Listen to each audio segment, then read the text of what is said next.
Namaskar. In this discourse,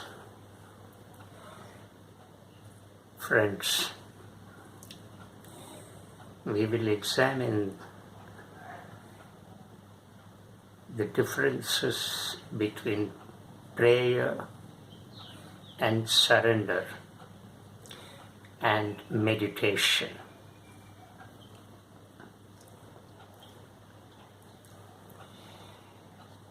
Let's first take a prayer.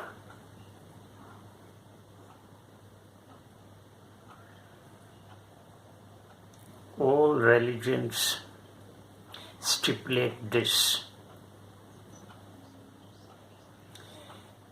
Prayer is a ritual. All of us pray to God.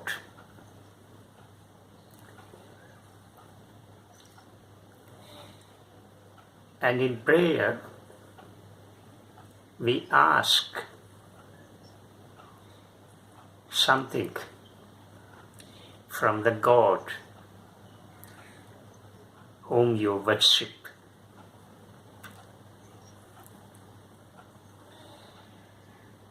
And as the prayer is granted, you will fulfill your vow.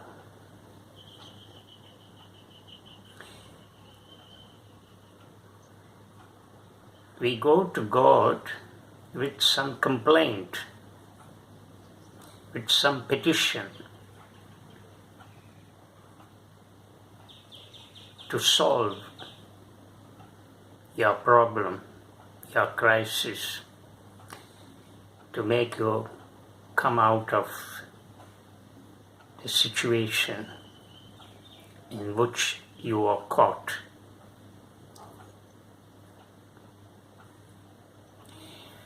And this is what happens in prayer. So prayer is nothing but asking.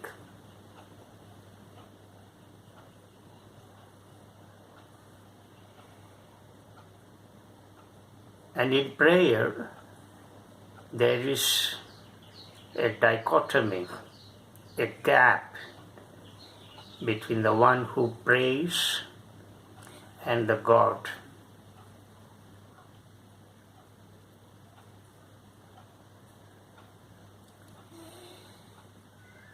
And in prayer,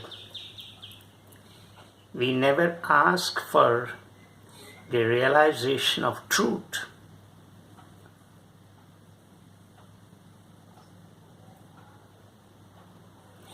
We ask for material benefits.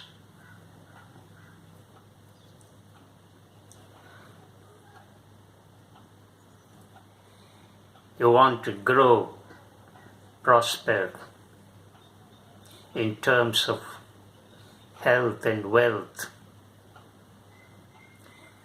And therefore you go to God in a temple or in a place of worship and ask for it.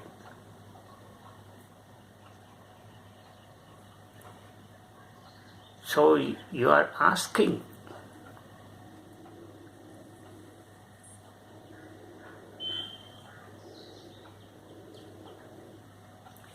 And once your desire is fulfilled,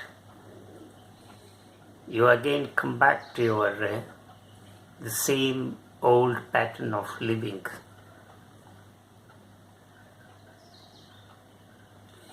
You again indulge in all mean actions, entertain mean thoughts.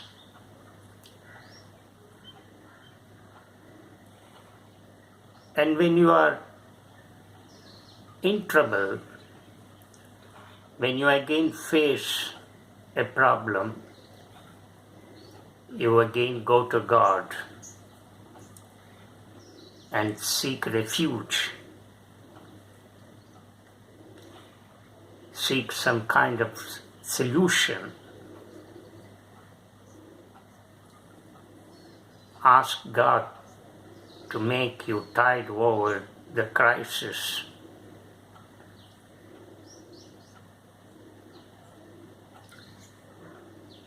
But we never ask for the realization of truth.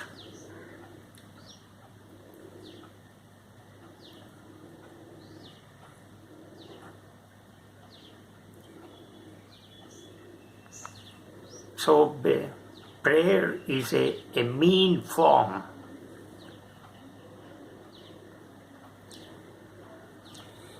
It is at the lower level in spirituality.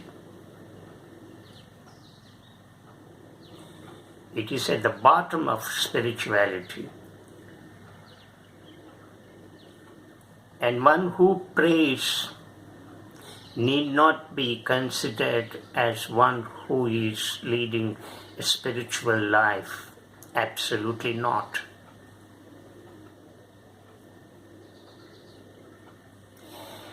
The reason being, the speaker has just now clarified that in all prayers we ask, we beg. And therefore, prayer is not considered as the highest form of spirituality. It is at the bottom of spiritual living. You have to transcend this limit. This kind of prayer, this kind of asking, this kind of begging God. What more you need? Your life itself is a gift on this planet. Your having come into this world itself is a big miracle.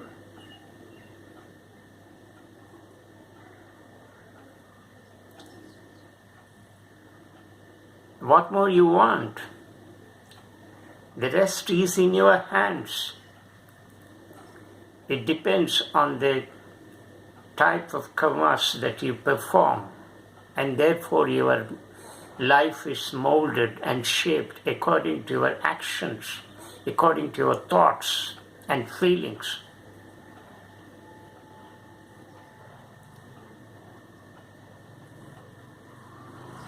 And for your actions, for your thoughts, while you seek refuge at the feet of the Lord,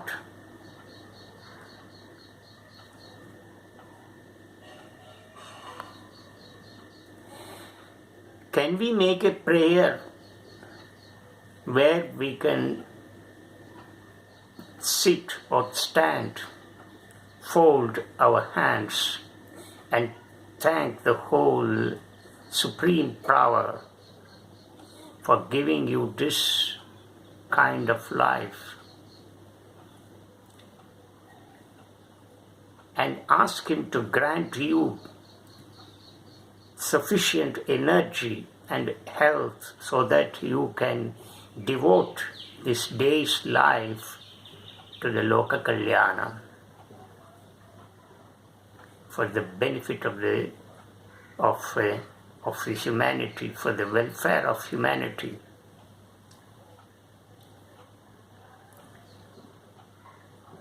Let me use this body and mind in the service of humanity. Let me give my love to all.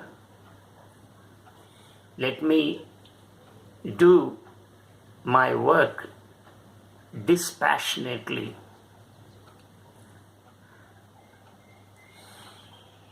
Let me make others happy. Can we make a prayer like this? And this prayer is sincere and honest and truthful, because in this sort of prayer You are not asking anything, any material benefit. You are simply thanking the Almighty.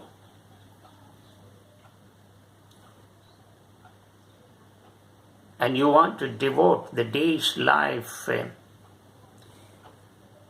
for the service of the whole humanity. And for that, you need to be bestowed upon the energy and health. That is all. Can we make such a kind of prayer when we go to a temple or a place of worship? Thank the Almighty, the Supreme Power, for giving you this wonderful, beautiful life.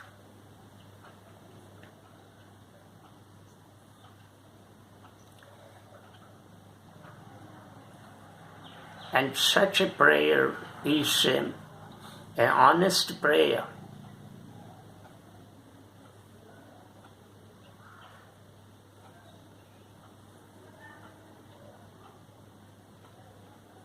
Then there is another word, surrender.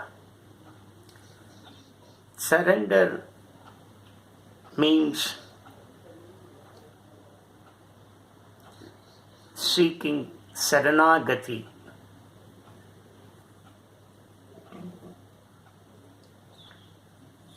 The speaker has already enlightened you in one of his discourses about this doctrine of Saranagati, the doctrine of surrender, wherein you surrender yourself at the feet of the Lord, and you consider yourself as a tool, as an instrument, as a medium, and you are nothing beyond that.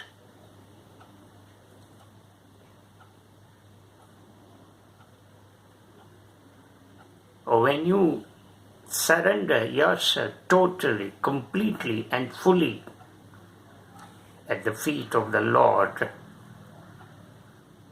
all your needs, basic needs, are taken care of.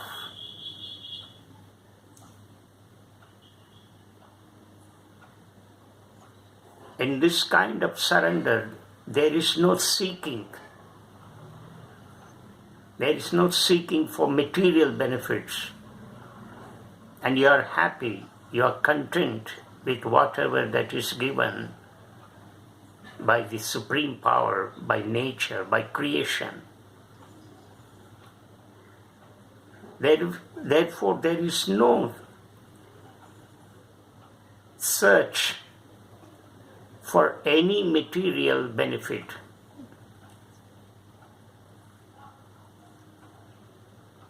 A total peace and happiness encompasses you in this kind of total surrender. Because there is no desire. Desire arises when you want something. Some kind of psychological fulfillment or some kind of material benefit. And that happens in prayer. But in Saranagati, there is no such desire. You become totally desireless because you have surrendered yourself. You tell that this body and mind does not belong to you. It belongs to the creation, it belongs to the Almighty, the Supreme Power, the Lord. And therefore you are helpless in this creation.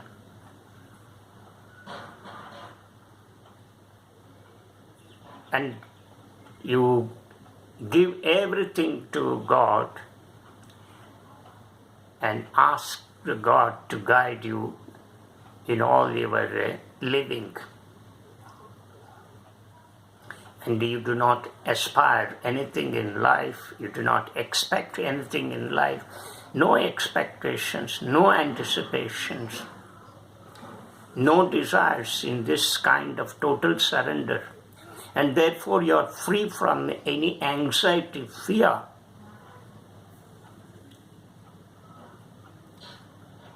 You are at peace. A total calmness pervades your body and mind. And this is surrender. But you need to know that there is a dichotomy. In the surrender too, you have a God who you worship, and you on the other. And you have a deep longing for union with that image, with that supreme power.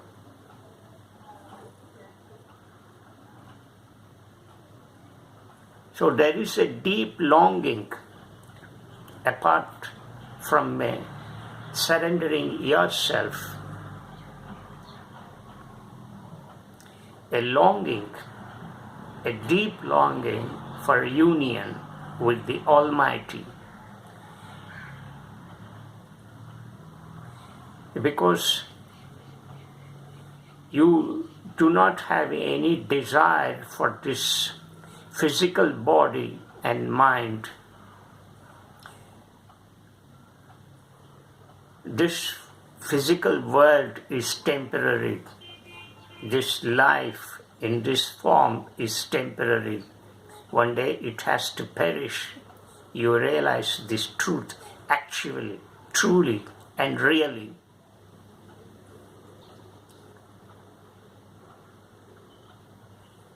And therefore you are seeking salvation, liberation from the cycle of birth, death, and birth. You are seeking a total liberation from this vicious circle of life, death, and rebirth. So there is a longing for that, a deep longing, and only you realize that when the total union takes place, that is when you merge yourself with the Almighty, with this supreme power, you have a salvation, liberation, and so on.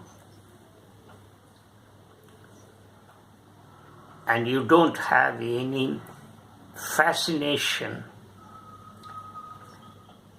deep desire to cling to this life.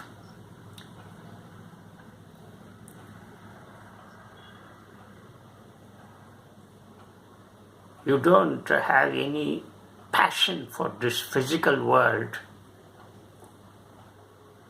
because you know that this world is temporary, this life is temporary,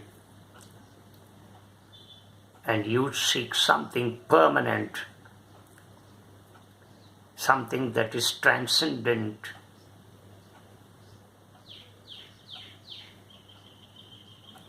And you want to merge yourself with that. And this is what happens in surrender. Surrender is a little higher than prayer. Prayer is at the bottom of spiritual living. And it is mean. Mean because in all prayers we seek material benefits. And therefore we beg, we ask. Hence prayer is a begging. But in surrender, this is a little higher than prayer. You move to the higher stage where you surrender yourself.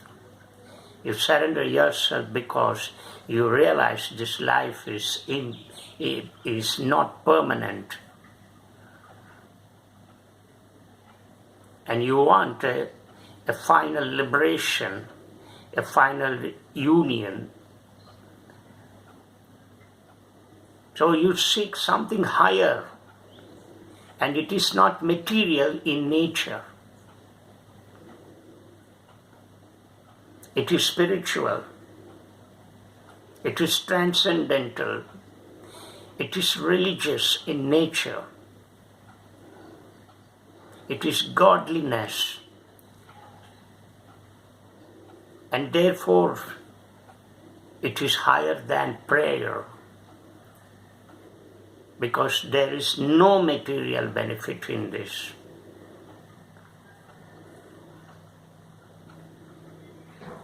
But as we have already learned that both in prayer and surrender, there is a gap between you and the Almighty, the Supreme Power.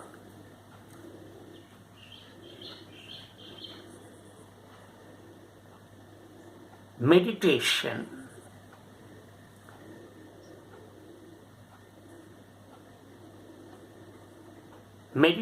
is a supreme form of spirituality. It is higher than surrender. If prayer is at the bottom and surrender is little higher than the prayer, meditation can be placed at the top.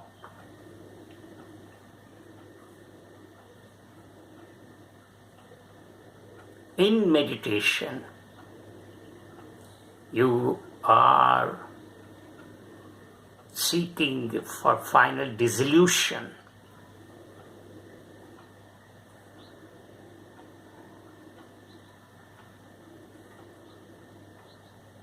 All distractions, disturbances caused by the external world and internal world are removed,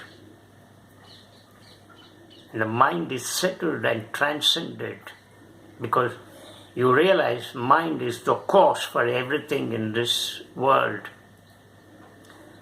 Thought is the troublemaker. Thought creates everything, both happiness and misery. Thought is the root of all problems in this creation. Therefore, when thought is eliminated, when mind is annihilated, when mind is destroyed, when mind is totally subsided,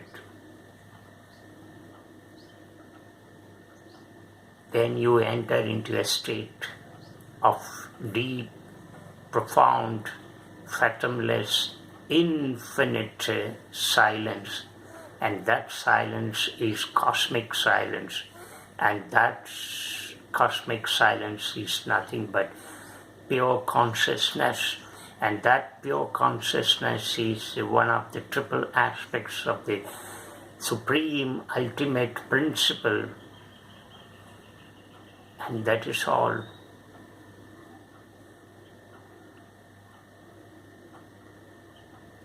It is a total reawakening of yourself. And this happens in meditation.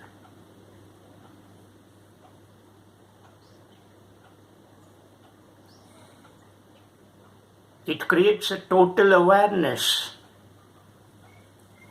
And that awareness at your level is no different from the awareness, the pure awareness outside in the creation.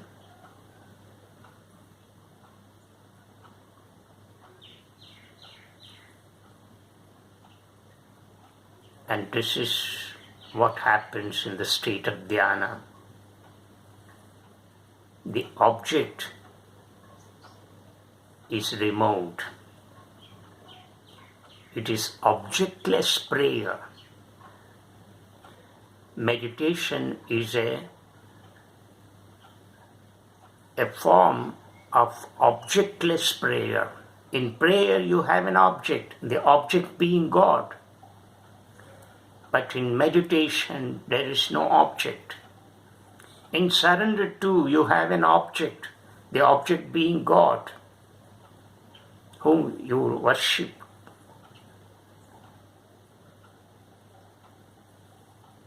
But in Dhyana there is no such object.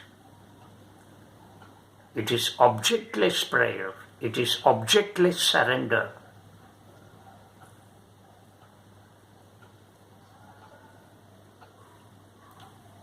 The object totally disappears in the state of Dhyana, and when the object disappears,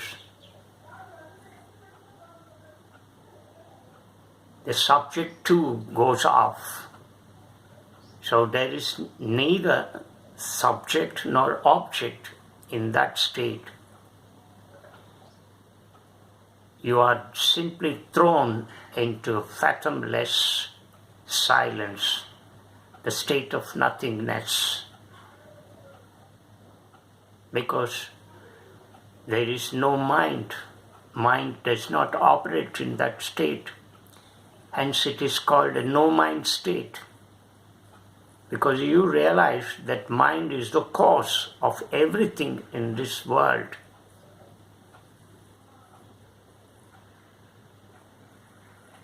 It is a sublimation of the mind.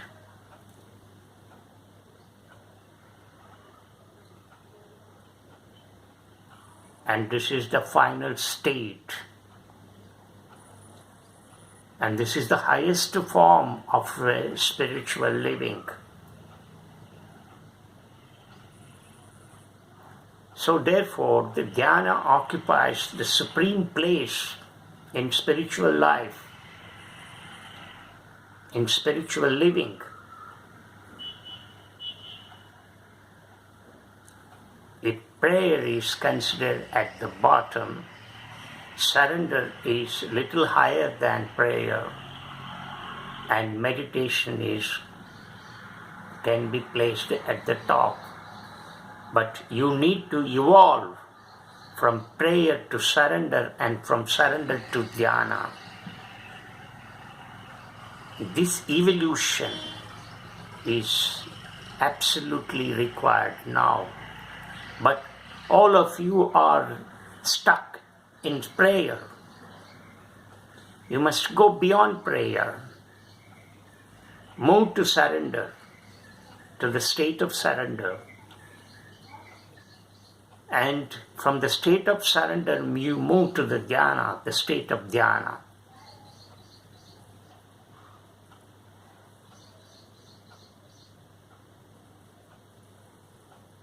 And this is what is called a spiritual evolution. And you need to evolve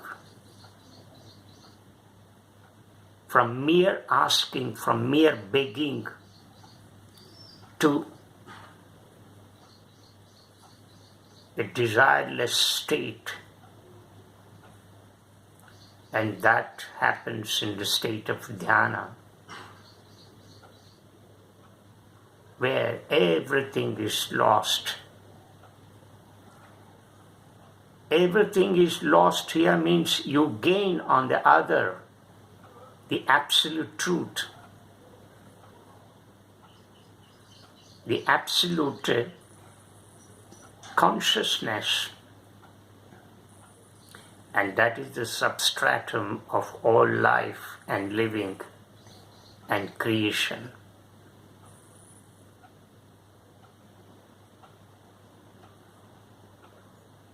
That is supreme consciousness.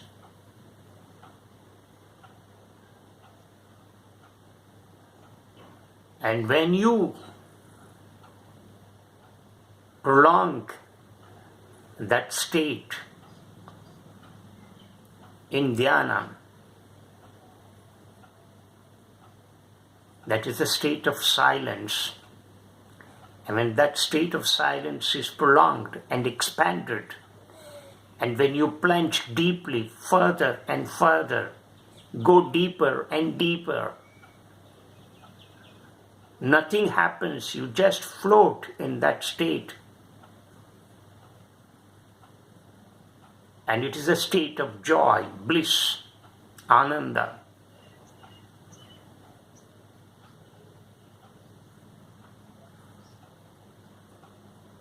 A total balance happens in that, and that balance is what is known as samadhi. The speaker will explain what that state of samadhi is in the next discourse. Namaskar.